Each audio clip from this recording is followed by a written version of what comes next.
যারা social media create করেন, মানে যাদেরকে আমরা কন্টেন্ট ক্রিয়েটর বলি, যেমন ধরেন আমার মতো লোক যারা আছেন, আমি তো বেসিক্যালি সোশ্যাল মিডিয়াতেই কাজ করি। আমাদের মতো যারা কন্টেন্ট ক্রিয়েটর আছেন, সারা দেশে কত কন্টেন্ট ক্রিয়েটর আছেন আপনি জানেন? একটা হিসেব নিয়ে দেখা গেছে, মোটামুটি একটা ধারণা করা গেছে, প্রায় মানে 13 থেকে 15 লাখ লোক এখন নানাভাবে কন্টেন্ট ক্রিয়েটর আছেন। এখন আমি না হয় একটা একটা সার্টেন ইস্যু নিয়ে কাজ করি, একটা পার্টিকুলার ইস্যু নিয়ে কাজ করি, হয়তো দেশ সমাজ রাজনীতি নিয়ে কথা বলি। অনেকে কিন্তু রান্না বান্না নিয়ে কন্টেন্ট ক্রিয়েট করেন, অনেকে লাইফস্টাইল নিয়ে কন্টেন্ট ক্রিয়েট করেন, অনেকে কেবল নিতান্ত হাস্যরস নিয়ে কন্টেন্ট ক্রিয়েট করেন, রিল করেন। আপনারা ফেসবুকে প্রায় কিন্তু এই সমস্ত রিল দেখেন। এগুলি সবই কিন্তু এরা করেন, তারা হলো কন্টেন্ট ক্রিয়েটর। এবং এই যে কন্টেন্ট ক্রিয়েট তারা করেন, কেন করেন? এক একজনের এক এক ধরনের লক্ষ্য কিন্তু। যেমন আমার একটা লক্ষ্য আছে যে আমি কিছু কথা বলতে চাই। আমি দীর্ঘদিন সাংবাদিকতা করেছি। আমি কথা বলার জন্য, আমার মানে চিন্তাটার প্রকাশ ঘটানোর জন্য আমি কোনো না কোনো মিডিয়ার আশ্রয় নিয়েছি, কোনো না কোনো মিডিয়ার প্ল্যাটফর্ম ব্যবহার করেছি। কিন্তু আমি দেখেছি সেখানে আমি সব কথা বলতে পারি না, সেখানে আমাকে ওই মালিক পক্ষের নিয়মকানুনকে মানতে হয়। সেই জন্যই আমি নিজস্ব একটা স্বাধীন প্ল্যাটফর্ম তৈরি করেছি এবং এখানে আমি কথা বলি, এখানে আমি আমার স্বাধীনতা পাই এবং স্বাধীনতার ব্যবহারও করি। যে কারণে আমি দেখেছি মানুষ এটা অনেকে পছন্দ করেন, আবার কেউ কেউ পছন্দ করেন না। সরকার পক্ষের লোক প্রায়ও পছন্দ করেন, তো সেগুলো তো আছেই।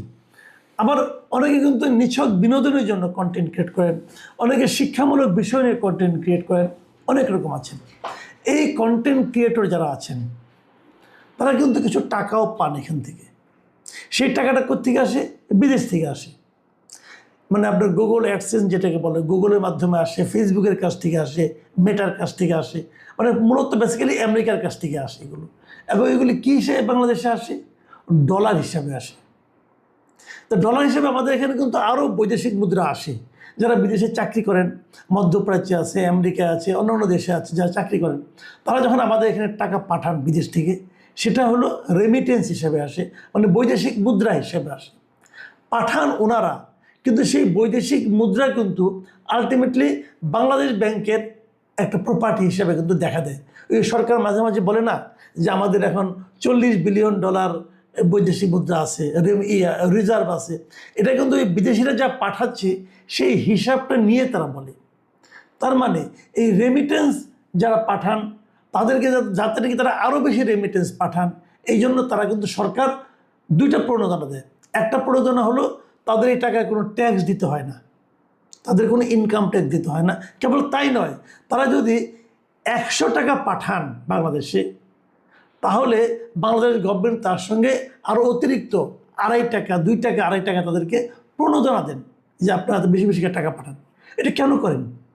এটা করেন এই কারণে, যদি এভাবে তারা না পাঠাতেন ব্যাংকিং চ্যানেলের মাধ্যমে, তাহলে হয়তো তারা টাকাটা হুন্ডি করে পাঠাতেন, এবং হুন্ডি করে পাঠালে সেটা কিন্তু বাংলাদেশ ব্যাংকে আর জমা হতো না, এবং বাংলাদেশ গভর্নমেন্ট বলতে পারতেন না যে এই রেমিটেন্সটা আমার এখানে এসেছে।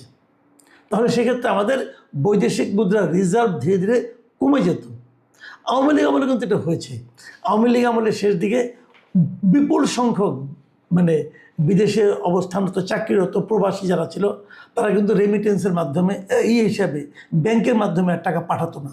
এতে কিন্তু আওয়ামী লীগ সরকারের লস হতো। তাহলে সরকারের লাভটা কিসে হয়? যদি বিদেশ থেকে ডলার আসে, রেমিটেন্স আসে, সেটা সরকারের লাভ।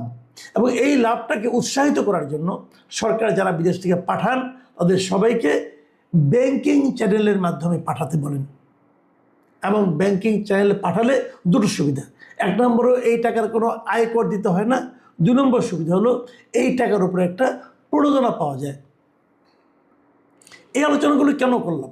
এটা করলাম হলো এই কারণে যে এই যে যারা নাকি কন্টেন্ট ক্রিয়েটর, যারা সোশ্যাল মিডিয়া থেকে বিদেশ থেকে ডলার আনেন, আমদানি করেন, তারা কিন্তু এই সুযোগটা পান না। এই সুযোগটা আগে ছিল। 1984 সালে যে আইনটা ছিল, আয়কর আইন, সেই আইনে এই সুযোগটা ছিল।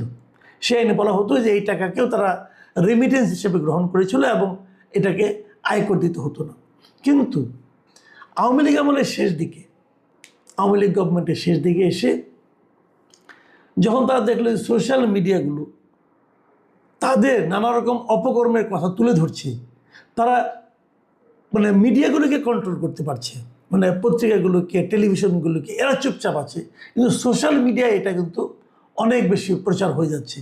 যখন তারা সোশ্যাল মিডিয়াকে থামাতে না পারলো, তখন তারা সোশ্যাল মিডিয়ার যারা কন্টেন্ট ক্রিয়েটর আছে তাদের উপর 7.5% আয়কর জুড়ে দিল। এটা 2023 সালে আইনটা হয়েছিল, আওয়ামী লীগ আমলে। এটা হলো আয়কর আইন 2023।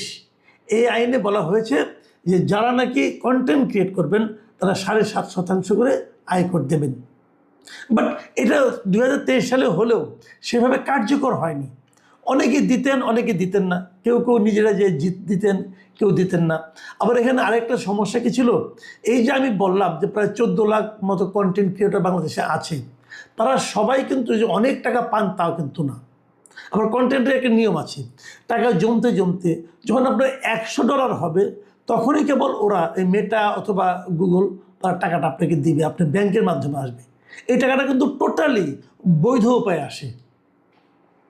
তাহলে মানুষ কিন্তু দাবি করতে পারত যে আমি তো বৈধ উপায়ে বৈদেশিক মুদ্রা অর্জন করতেছি, তাহলে আমাকে কেন আপনি ট্যাক্সের আওতায় ফেলাবেন? এই প্রশ্নটা কিন্তু ছিল এতদিন, কিন্তু এতদিন সরকার এটাকে সেভাবে ইমপ্লিমেন্ট করেনি, সেভাবে বাস্তবায়িত করেনি। যারা নাকি রিটার্ন জমা দিতেন, কেউ কেউ এটাকে তার ট্যাক্স হিসেবে দেখিয়ে 7.5% ট্যাক্স জমা দিতেন, আবার কেউ কেউ হয়তো দিতেন না। তারা ভাবতেন এটা তো আমি রেমিটেন্স হিসেবে এনেছি বিদেশ থেকে, এবং সেখানে লেখাও থাকতো রেমিটেন্স, কাজে আমি এটা দিব না, এবং দিত না, সরকারও কিছু বলতো না। এরকমভাবে কিন্তু চলেছিল। কিন্তু এ মাস থেকে হঠাৎ করে যত কন্টেন্ট ক্রিয়েটর আছেন এবং যারা টাকা পাচ্ছেন, আমি নিজেও তো আমাদের একজন, ব্যাংক থেকে একটা নোটিশ এসেছে। সেই নোটিশ চলে এমন যে তারা ওই মাসের যেটা ইনকাম, সেই ইনকামের থেকে 7.5% অর্থ তারা কেটে নিয়েছে। কেটে নিয়ে ব্যাংক জানিয়ে দিয়েছে যেটা আপনার উৎস কর হিসাবে কেটে নেওয়া হলো।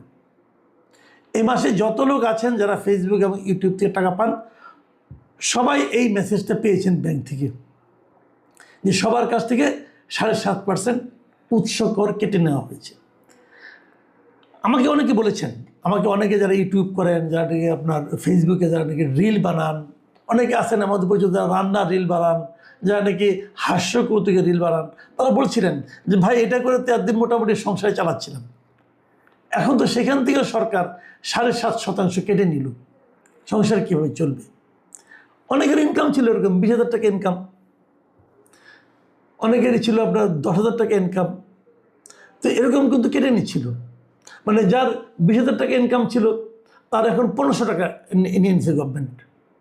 মানে সে পেতই 20,000 টাকা, সেখান থেকে 1500 টাকা গভর্নমেন্ট কর হিসেবে তার কাছ থেকে কেটে নিয়েছে। যে 10,000 টাকা ইনকাম করতো, 10,000 টাকা তো হতো না, কারণ আপনার ওই $100 কম হলো তো আর ব্যাংক মানে ওরা পাঠাতো না। ধরেন আপনার 1250 টাকা, 12,500 টাকা ইনকাম হতো, ওইখান থেকে তারা এভাবে কেটে নিচ্ছে এখন। তো এইটাতে হয়েছে কি, যারা নাকি এই ছোটো ছোটো গ্রামের অনেক মানুষ কিন্তু আছে যারা নাকি হাসি কৌতুক, আমি একটা ভিডিও মাঝে মাঝে দেখি, একটা চ্যানেল দেখি, উনি মাছ মারা নিয়ে ভিডিও করেন। ওই কেউ জাল ফেললো, ওইটাই ভিডিও দেখান, জালে কয়টা মাছ উঠলো দেখেন, লোক এটা আবার দেখে। কারণ মাছ মারার ভিডিও একটা সুবিধা আছে, যখন ওই জালটা ফেলে যে দেখা শুরু করে, সে কিন্তু ওয়েট করে দর্শক যে শেষ পর্যন্ত কত মাছ উঠে দেখার জন্য। খুব ইন্টারেস্টিং সাইকোলজি। এবং এই মাছ মারার ভিডিওগুলো কিন্তু ভালোই চলে, লোকে দেখে, গ্রামের সঙ্গে একটা সংযোগ হয়, এবং টাকাটা তো আর যে দেখে তাকে দিতে হচ্ছে না, টাকাটা দিচ্ছে হলো গুগল থেকে পাঠাচ্ছে অথবা ফেসবুক থেকে পাঠাচ্ছে। তো সেই টাকা দিয়ে কিন্তু ওদের সংসারটা চলে যেত। তো সেখানেও এখন সরকারের চোখ পড়েছে যে এই টাকাটা নিতে হবে, এবং এই টাকাটা আপনি দেওয়া না দেওয়ার কোনো ব্যাপার না, সরকার নিজে থেকে টাকাটা কেটে নেবে আপনার কাছ থেকে। 7.5% কেটে নিচ্ছে এই মাস থেকে, এবং আগামী মাসগুলোতে চলতে থাকবে।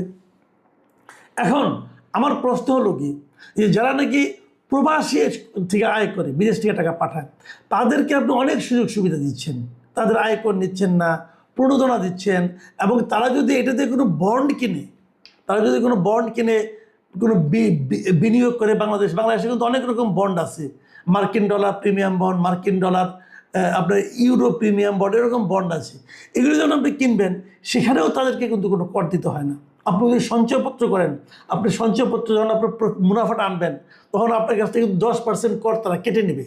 কিন্তু ওই বন্ড যারা করবে তাদের তাও কেটে নেবে না।